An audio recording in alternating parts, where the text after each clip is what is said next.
Halo guys, kembali lagi dengan aku di sini Novi. Aku ingin mengedukasi kalian mengenai gimana sih properti dan gimana sih mendapatkan keuntungan luar biasa di bidang properti ini. Begitu Pak Indra. Dan Ya, aku di sini sedang bersama Pak Indra. Pak Indra ini adalah salah satu suku di bidang properti karena dia sudah mengabdi di bidang properti sudah berapa lama Pak Indra? sudah berjalan 13 tahun. 13 tahun guys. 13 tahun ini bukan waktu yang cukup lama. Berarti Pak Indra sudah merasakan suka, duka, dan senang dong Pak Indra ya? Ya, begitulah kurang Oke lebih. Pak Indra. Sebelum kita mulai, lebih baik kita tonton dulu cuplikan sebelumnya.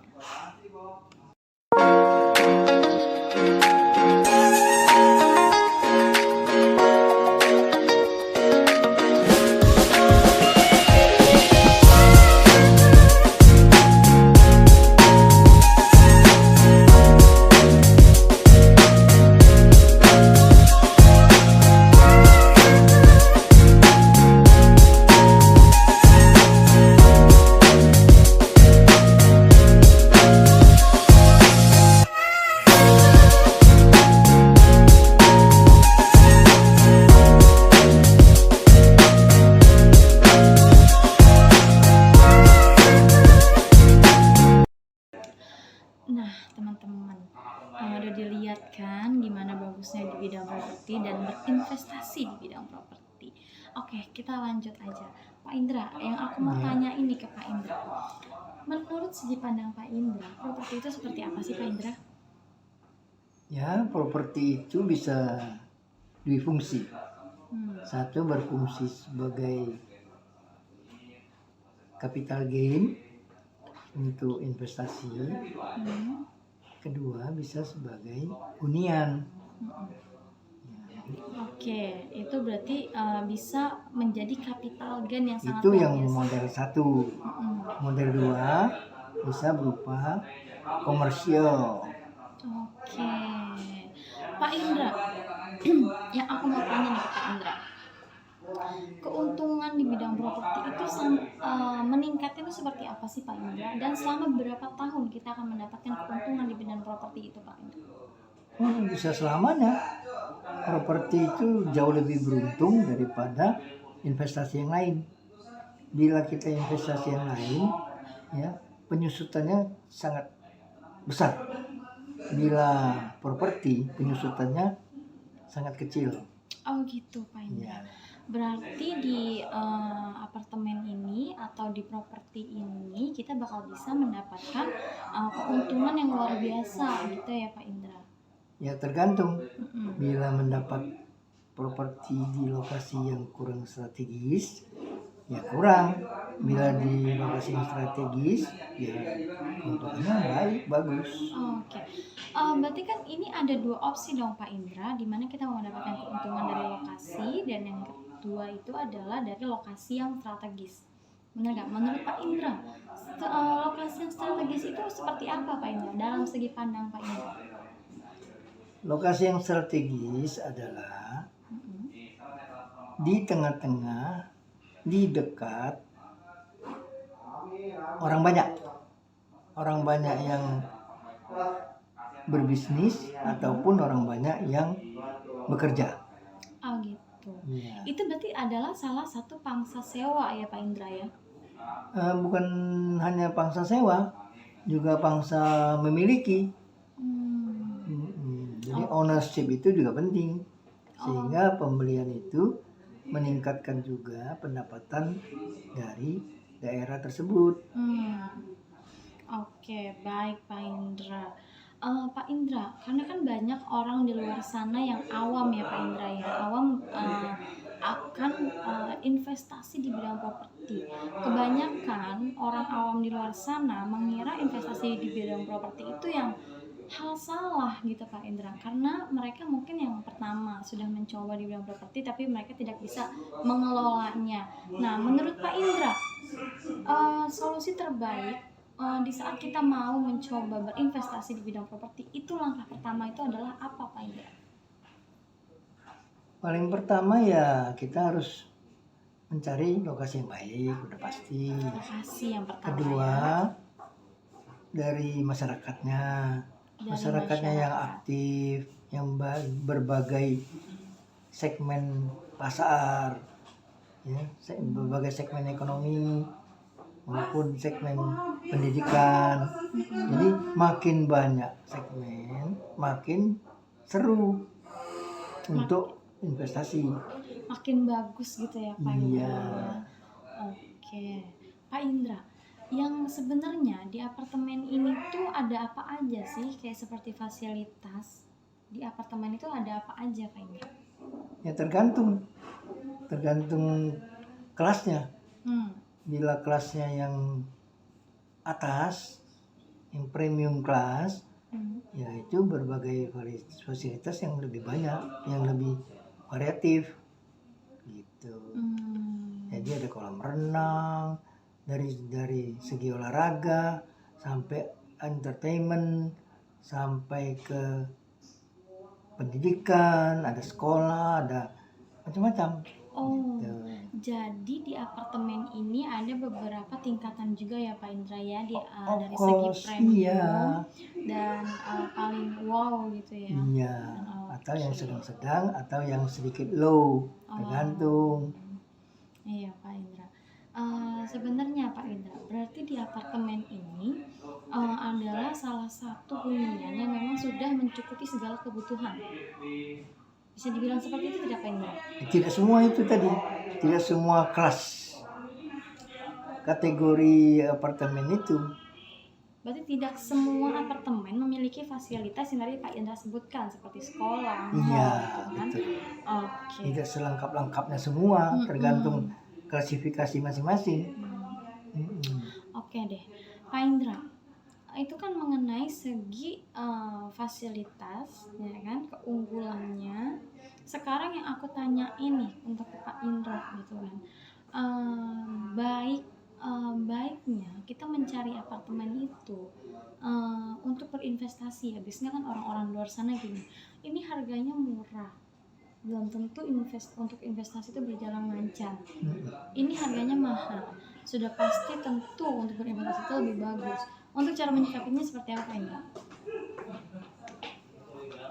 Ya tergantung juga masyarakat lingkungan luarnya ya. Jadi tidak semata-mata dari innernya apartemen itu sendiri. Bagaimana outernya masyarakat sekitar itu bagaimana. Ya, jadi makanya lokasi itu penting. Di lokasi mana? Di lokasi yang area pendidikan, di lokasi area politik, area pegawai negeri. Nah itu sangat harus diperhatikan. Oke, berarti memang harus sedetail mungkin ya di saat kita mau mencoba berinvestasi. Bener nggak Pak Indra? Iya betul. Iya, berarti sekarang yang aku tanyain lagi nih ke Pak Indra buat mereka nggak penasaran juga. Kenaikan itu berapa persen sih Pak Indra? Ya itu tergantung ya masing-masing dari masyarakat sekitar dan juga lokasi yang tadi itu. Bisa tiap tahun 100% bisa. Bisa juga tidak, bisa juga cuma 25% gitu. Tingkat kenaikannya. Iya, tingkat kenaikannya. Jadi dari harga bisa kata tadi 500 juta, tahun depan sudah bisa 750 juta bisa. Luar Atau biasa. yang tempat yang sangat strategis bagus bisa 1 M gitu bisa. Iya. Oke Pak Indra, sekarang yang aku mau tanyain, sekarang ini ada nggak sih apartemen yang memang harganya itu terjangkau untuk kita berinvestasi Pak Indra? Ya relatif, tergantung dari investornya. Kalau investor kakap ya bisa banyak kemampuan. Kalau investornya hanya investor kecil-kecil ya kecil gitu. Tapi di masa pandemi ini Pak Indra, sekarang kan kita lagi ada masa pandemi nih Pak Indra ya. Ya. Menurut Pak Indra di masa pandemi ini untuk menjual properti itu seperti apa Pak Indra? Sebenarnya kalau masa pandemi ini adalah masa buying. Karena daya beli otomatis menurun.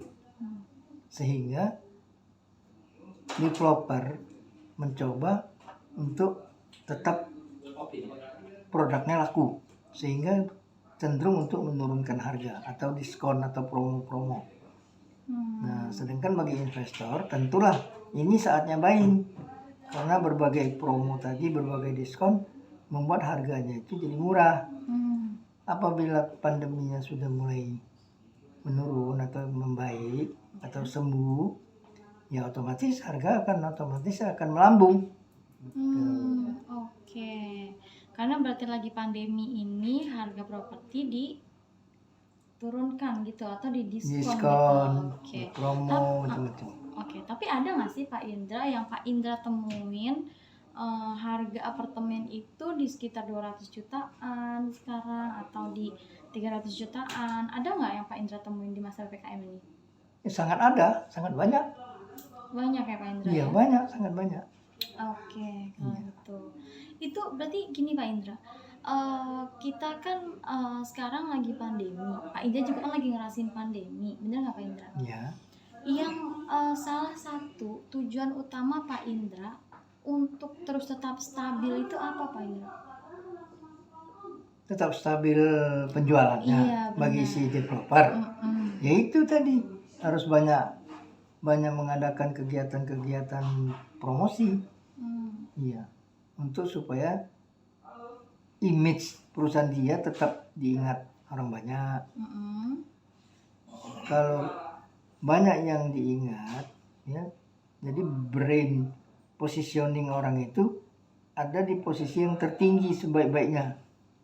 Iya, kalau tidak banyak kegiatan promotif, otomatis image perusahaan A itu akan pelan-pelan lenyap.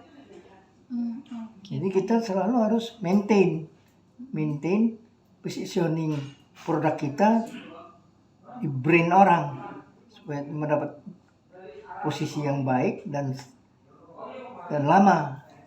Gitu. Oke. Tapi Pak Indra ya, jadi kemarin itu saya sempat buka-buka website di mana aku menemukan apartemen di daerah Jakarta Barat itu seharga 295 juta. Apakah itu benar Pak Indra? Ya sangat benar. Ya, dan itu pun sebetulnya bagi calon pembeli, baik yang perorangan untuk keperluan hunian murni ataupun bagi investor yang betul-betul ingin membeli untuk menanam modalnya, ini saat yang paling bagus untuk membeli. Karena harga itu sifatnya masih temporary. Begitu pandemi nanti udah makin berkurang, akan terus naik harga. Oke, tapi Pak Indra, sekarang aku tanya ini Pak Indra ya, di Grand Factory ini sebenarnya ada apa aja Pak Indra? Maksud ada apanya? Fasilitasnya itu ada apa aja yang pertama, terus dia itu ada berapa tower gitu kan, dan di sana itu menyediakan apa aja gitu. Kalau tower ada 3, yang namanya tower E atau Edelweiss, kedua tower F namanya Flamboyan, atau tower G Gardenia, semua nama bunga. Ya, semua tower ini nama bunga. Yang paling eksklusif, yang paling mewah di antara 3 ini adalah tower Gardenia. Dan stoknya pun sekarang sudah tidak banyak lagi. Jadi marilah segera, kalau ada yang berminat sebagai investasi maupun sebagai hunian, cepatlah, jangan ragu dan bimbang. Oke Pak Indra.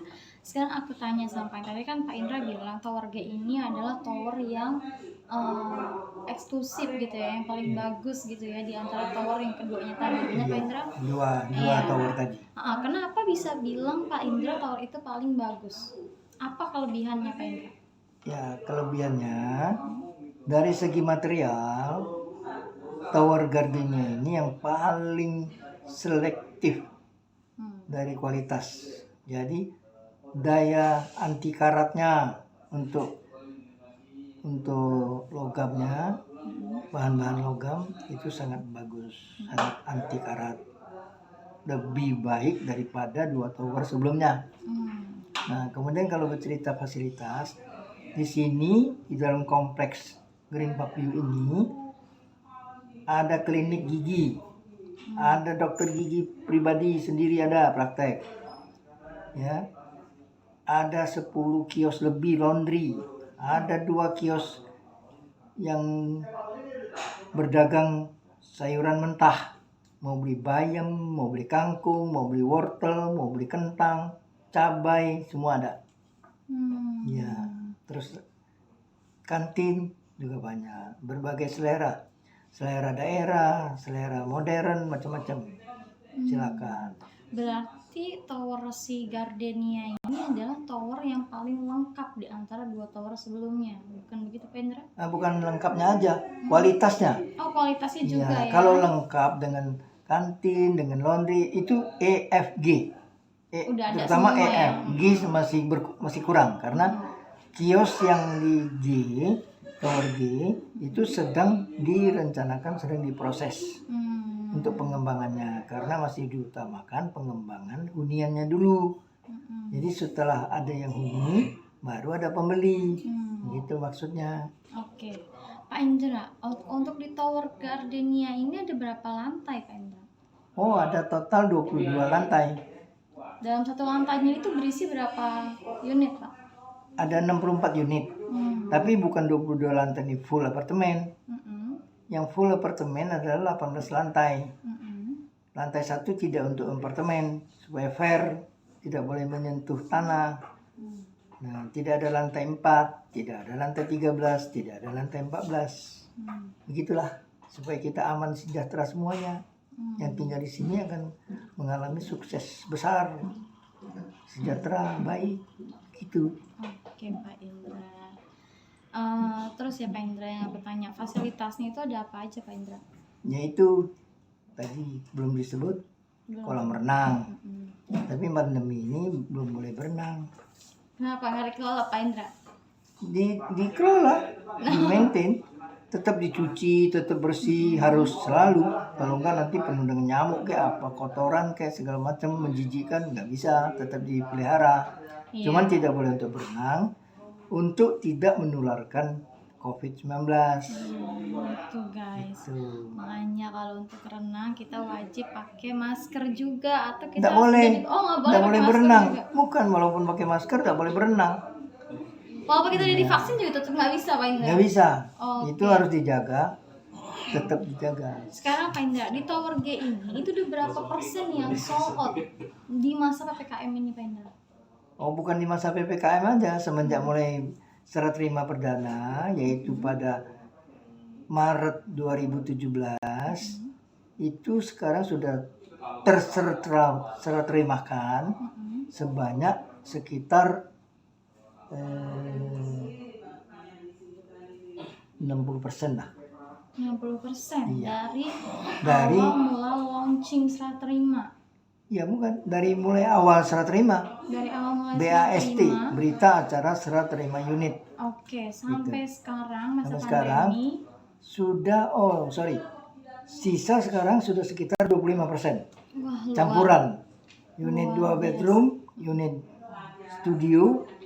Iya, dan lagi kalau perlu diketahui untuk di sebelah timur sebelah timur yang paling digandrungi investor maupun penghuni, ya, hunian, itu sebelah timur itu sudah habis semua. Dari atas sampai bawah semua sudah habis sebelah timur. Yang ada, yang hook adalah sebelah barat. Itu pun tidak banyak lagi. Makanya bergegaslah, jangan bimbang ragu, jangan menyesal kalau sudah habis. Itu dia sebenarnya guys, karena udah jelas yang tadi yang disebutin Pak Indra, dari pangsa sewanya, terus dari aksesnya juga, terus dari kenaikan investasi di bidang properti. Berarti jatuhnya kalau kita membeli apartemen ini adalah sebuah aset ya Pak Indra ya? Ya betul. Baik yang hunian maupun yang investasi ya adalah satu aset yang baik, yang berkembang baik, yang tumbuh baik. Dan lagi di sini sangat strategis lokasinya, Jakarta Barat. Kalau zaman dulu disebut ini ekor naga, tempat dagang gitu ceritanya. Oke Pak Indra. Oh ya Pak Indra, ini memang kita dari developernya mana Pak? Oh, developer di sini adalah salah satu dari Cempaka Group. Cempaka Group terdiri dari 5 PT. Ya, 5 PT masing-masing lokasi, masing-masing PT. Jadi ada di Jakarta Selatan, ada di Jakarta Barat, ada di Jakarta Selatan sudah ya, Barat Sudah. ya, 5 lokasi deh. Oh, 5 Ada yang di lokasi. Depok, ya. Ada yang di Depok juga. Emang di Cempaka berarti developer kita adalah Cempaka Group ya Pak Indra? Iya betul. Memang di Cempaka Group ini hanya membangun cuma apartemen aja Pak Indra? Iya, yang lalu ya, Mm-mm. semenjak setahun belakangan ini sudah tidak. Hmm. Kalau setahun yang tadi ke belakang itu memang spesialisasi apartemen. Oh, spesialisasi Iya, tapi apartemen. sekarang sudah ada rumah, ya sudah ada ruko, ya gitu. Oh, berarti Cempaka Group ini juga membangun rumah dan ruko gitu? Ya betul. Oh gitu, berarti seru juga nih ya Pak Indra ya. Kita masih ada pembahasan selanjutnya untuk mengenai rumah dan rukonya itu, bener nggak? Iya. Oke Pak Indra. Jadi gini Pak Indra, ini kita skip dulu. Ya. Untuk masalah rumah dan ruko itu bisa nanti kita buat konten selanjutnya, benar bukan begitu Pak Indra? Iya, Mm-mm. betul. Karena Pak Sangat betul. karena Pak Indra ini adalah suhu guys, dia udah 13 tahun mengabdi sebagai pekerja keras di bidang properti, bukan begitu Pak Indra. Sekarang usia Pak Indra berapa nih Pak Indra? Oh, baru 69. Baru 69, tapi Iya. jiwanya masih kuat ya Pak Indra ya.